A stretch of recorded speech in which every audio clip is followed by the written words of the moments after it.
Yet again, we're back with another. Yet again, we're back with another reaction. Going to be looking at the tragic tale of Jackie Chan's son. Let's get into it.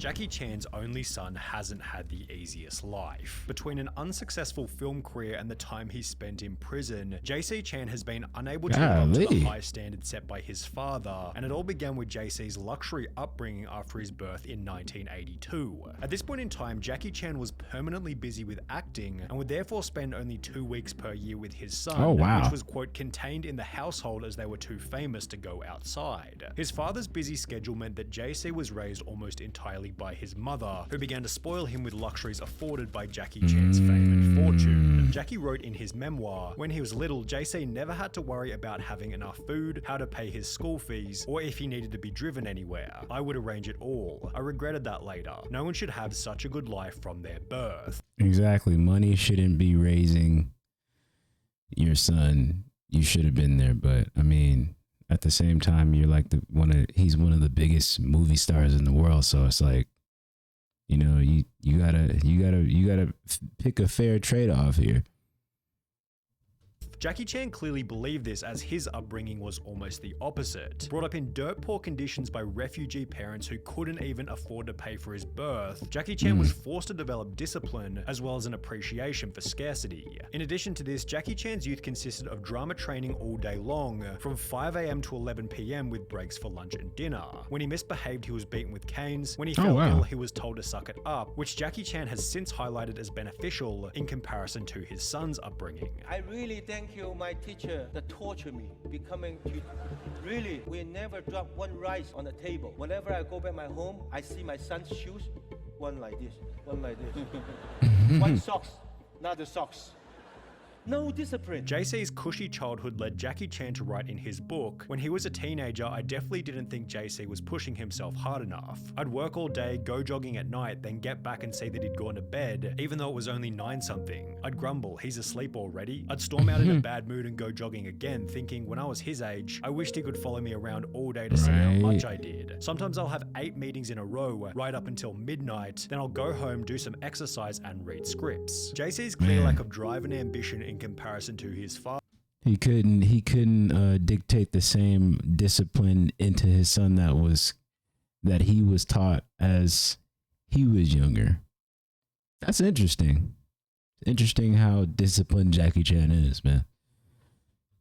Led JC to drop out of college at the end of his first year, stating, I wanted to be a musician. All you can see in Virginia is sheep, although other sources state that he was expelled from the school as a result of excessive drinking. Golly, come on now. 2 semesters worth of unwarranted absences. Oh my JC's goodness. desire to become a musician was against the will of Jackie, who had not wished to see their son in show business. He wanted JC to be a lawyer, an engineer, or a doctor, Something as JC's mother had dignified. already lost her husband to this profession. Despite the wishes of his parents, JC moved from Los Angeles to Hong Kong in 2004, where he planned on cultivating his own successful story in music, stating, it is my hope to become famous based on my own abilities rather than rely on my image. JC was so confident in moving to China. Okay, so basically he didn't want to be looked at as Jackie Chan's son. He wanted to make success on his own. I mean, well, if it works out, it works out, right? I mean, as long as you have discipline like your father, I mean, it should be able to work out. Let's see what happens. China, that he gave up his American nationality in exchange for Chinese nationality. Wow. However, it's possible that this choice came into question after he'd released his first album. Described in reviews as being a horrid absolute waste of money, the album simply titled JC was a commercial failure. The reason for this, as described by JC himself, was because Hong Kong is different from other places. You need to do music and movies, leading JC to appear in his first film titled The Twins Effect 2, which received an IMDb rating of less than 5 out of 10 stars. And while it'd be ridiculous to expect an Avengers level performance from JC's first on-screen appearance, the movies which followed weren't that much better. He'd appear alongside his father for Jackie Chan's 100th movie titled 1911 Revolution, yet the collaboration resulted in Jackie Chan's least financially successful and least positively received picture to date, grossing only $127,000 before receiving a score of 8% on Rotten Tomatoes. 1 year later, JC would play the main character in a movie called Double Trouble, which also entered media headlines after grossing an even more pitiful $9,000 during its first 2 weeks, making it one of the biggest box office flops in history. To add insult to injury, JC would then play the main role in a movie called Whoever, which despite a government... Okay, see, at this point, he's trying hard now. He's being a try hard now. Like, it's pretty obvious that you trying to like dictate the same success as your father is not working. The movie stuff is not for you. Like, obviously the music stuff was not for you and the movie stuff is not for you. So you should have been thinking outside of the entertainment industry. Then after that, at this point right here, like, mandate forcing it to be played in half of the country's cinemas failed to crack the Chinese top 10 and has received only 15 ratings on IMDb since its release in 2012. The only positive news for JC seemed to have been coming from his music career, as his second studio album would top Taiwanese charts in 2010. That's good. Okay. Although it seems the album hasn't achieved much long-term success, as there's not even a single online review for the music, and it took about 30 minutes of digging just to find the track list. The performance of the album was unimportant anyway, because on the 14th of August 2014, JC would find himself in a profound new media scandal, making every prior controversy seem insignificant. Police would upload footage of JC Chan being arrested at his parents' $10 million luxury Beijing apartment, during which he'd admit to having approximately 100 grams of weed in his cupboard. This was extra bad for the Chan reputation, as Jackie Chan had been China's official anti-drug ambassador. Oh man. You're finished. You're done. That's it. Your dad's the narcotics ambassador for China? Oh man. You're done. You're finished. You're finished. You're done. You're done. Jackie Chan is about to disown his son. I can already see it now. Wow. For this reason, Jackie Chan would take to social media to apologize, writing, "For my son JC to get into such trouble, I'm very angry and astonished. As a public figure, I'm ashamed. As a father, I'm heartbroken. I can't begin to describe his mother's pain. I failed to be a good father and I deserve the blame. I will take the responsibility and apologize to the public on behalf of JC." In the process, Jackie practically disowned his son, stating that he didn't plan on using any of his connections to lessen JC's sentence. I've not visited him even till now. I did not even use any connections to call anyone. If JC only went in jail for 1 week or 10 days, how would the public look at us? We are public figures and all the more we have to abide by the laws, which was accompanied by Jackie Chan somewhat hilariously telling JC's lawyer to slap him twice for me. While Jackie Chan wanted absolutely nothing to do with JC, the Chinese government took the opposite approach, making a public anti-drug example out of JC by televising the trial, which would happen approximately 4 months after his arrest. JC was sentenced to 6 months in prison and was ordered to pay a $320 fine for possession as well as the crime of sheltering others to take drugs. JC took this sentence humbly, stating, "I have broken the law and should be punished. When I return to society, I will not repeat this because I have let my family and friends down yet again, although this wasn't enough to satisfy his parents, who didn't even attend the trial." Whilst in prison, JC would send letters to his mother in which... Man. Meanwhile, here in America... You're not even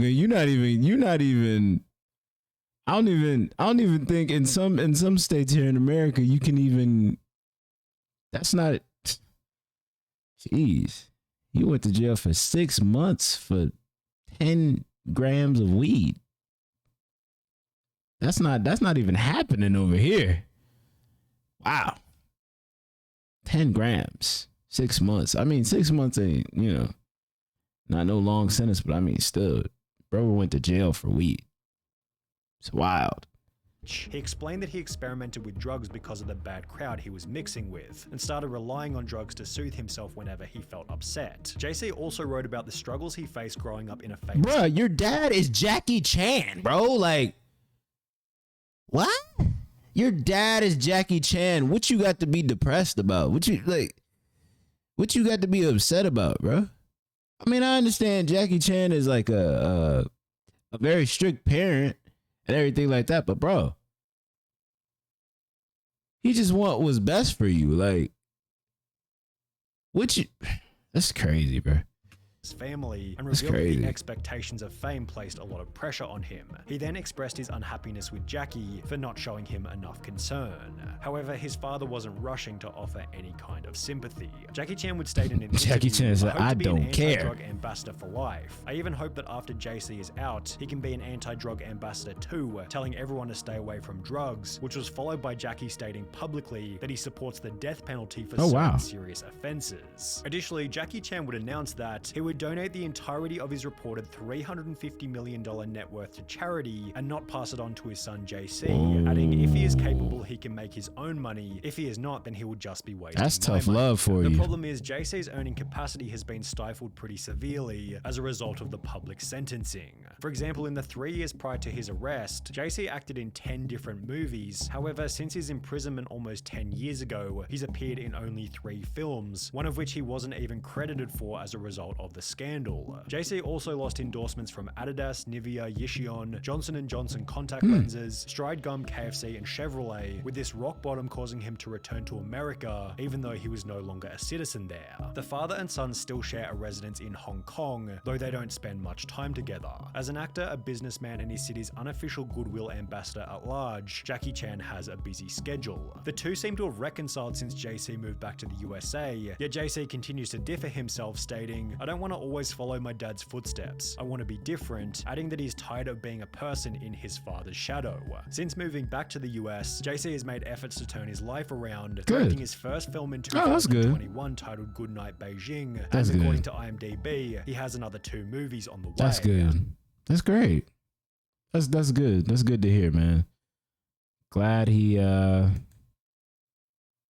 glad that he has changed his ways for the better. Yeah, man. I mean, we all make mistakes in this life. It's just, how do you pick up from that and become better?